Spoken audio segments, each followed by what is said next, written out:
So, you want to know what it's like to be the silver fox in the equation? People look at us and they see a tabloid headline. They see the May-December romance, the daddy dynamic, and they immediately start playing a game of mental Sudoku to figure out if I'm a predator or a victim, and if he's a gold digger or just a boy with a profound, inexplicable lack of taste. It's funny, really. Everyone has an opinion on our age gap, but nobody talks about the actual, grueling, hilarious, and deeply terrifying work of living in the friction between two different generations. I remember the exact moment the reality of my vintage status hit me. We were at a pride event, loud, glittery, aggressively young. There were guys there who weren't even born when I was dealing with my first heartbreak. A waiter who looked like he'd been sculpted from pure protein shake and bad attitude walked up to our table.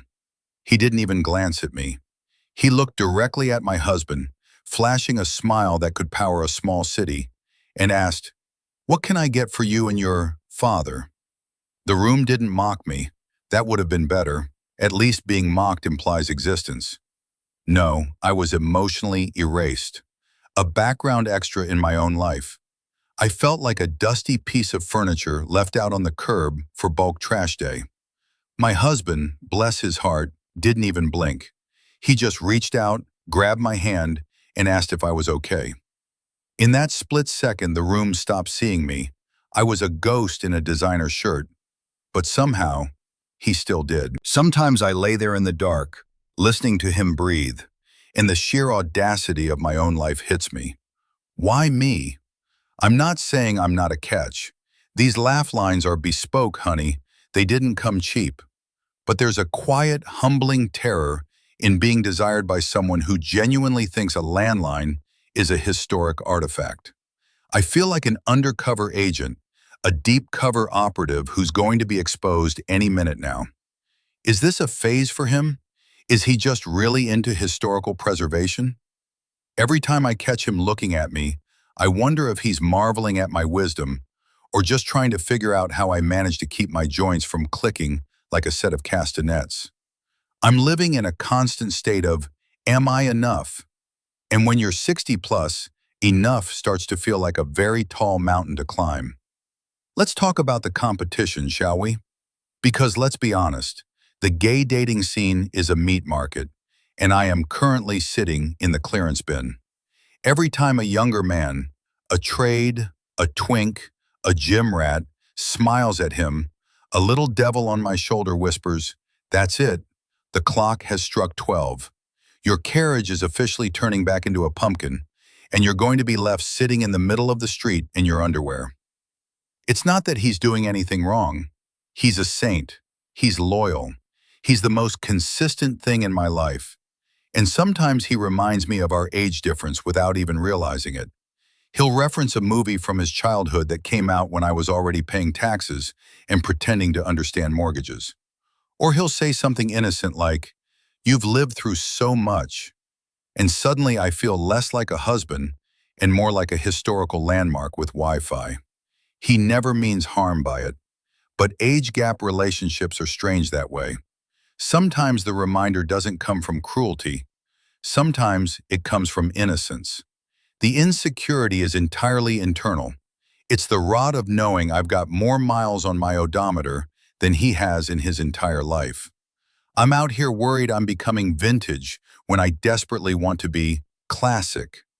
There's a difference, you know. Vintage is something you find at a thrift store. Classic is something you keep in a vault. Aging also changes the way you experience intimacy. Nobody really prepares you for that conversation, not the emotional side of it.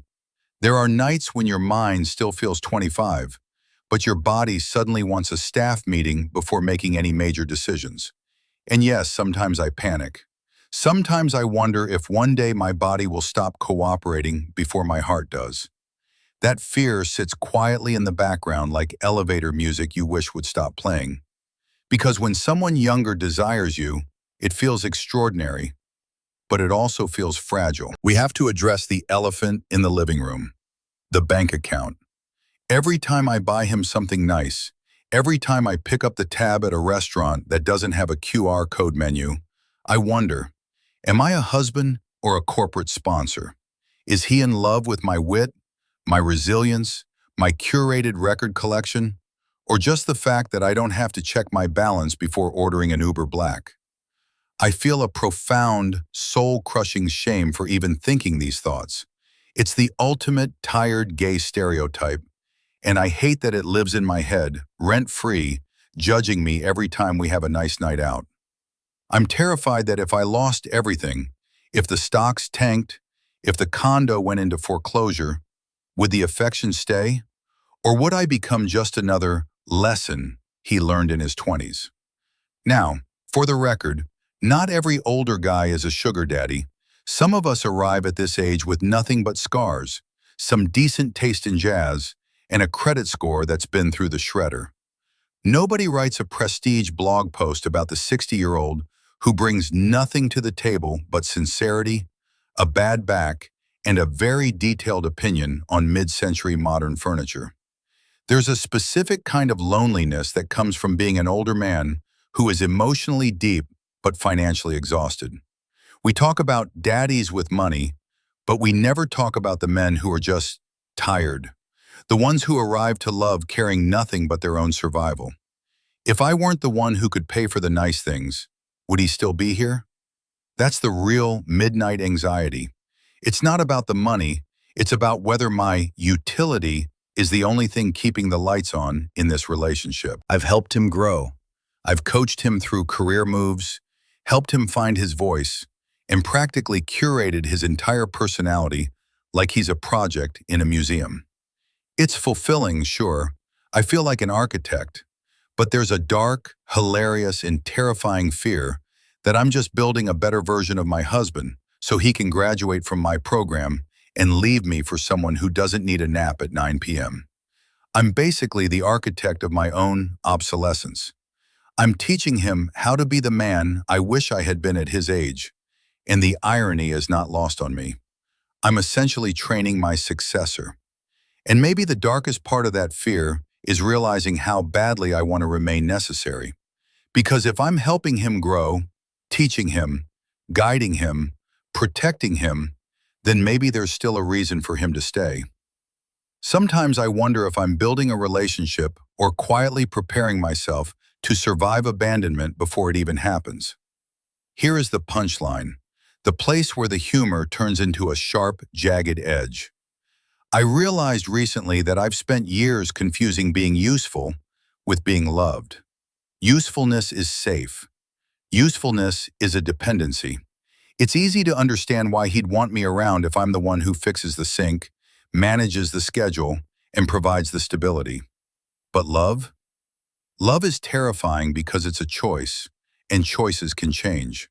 I'd rather be his rock, but I'm terrified that if I stop being the foundation, the house will just move on. Is he with me because he wants to be, or because he needs me to be? That is a question that can ruin a very good bottle of scotch.